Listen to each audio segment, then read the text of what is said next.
Well, we all have these, we all use them. Flash drives, flash media. In the last few years, well, they've grown in size. They've gotten, 2 gig, 4 gig, out to 32 gig. I've seen 64 gig and even prototype 128 gigs. We're also using them in our laptops, our iPads, our phones. Everything uses flash media now. Why? Because it's less battery intensive, less power intensive, and frankly, it's fast. It doesn't have moving parts. Well, some of those moving parts are actually causing some problems. Recent research shows that wiping data from flash drives is nearly ineffective. In fact, a recent paper released showed that 75% of the data that was wiped from a device still resided. In fact, full disk wiping fared a little bit better, but it was at only 58% still there. That means only 42% of the data was gone. What could your competitors do with that 58% of your data? What could happen to your business if you lost more than half of what you had? Now, we don't worry about these so much because they're cheap. We don't worry about the hard drives so much because sometimes they die.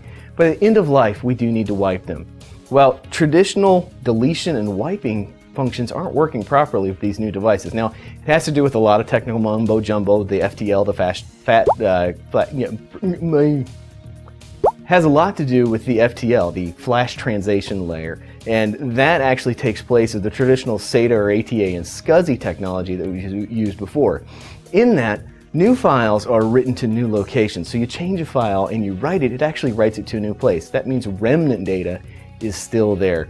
So what do? Well, we delete securely, say Mac OS X. Well, their research in this paper actually showed that 63% of the data was still there after being securely deleted.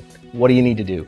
You need to encrypt. You need to encrypt the entire drive, and you need to not store the key, well, on the device or on the drive.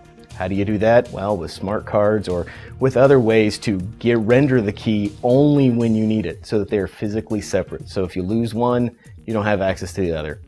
At Rook, we're committed to delivering what matters, and you can find out more at our blog, rookconsulting.com/insight.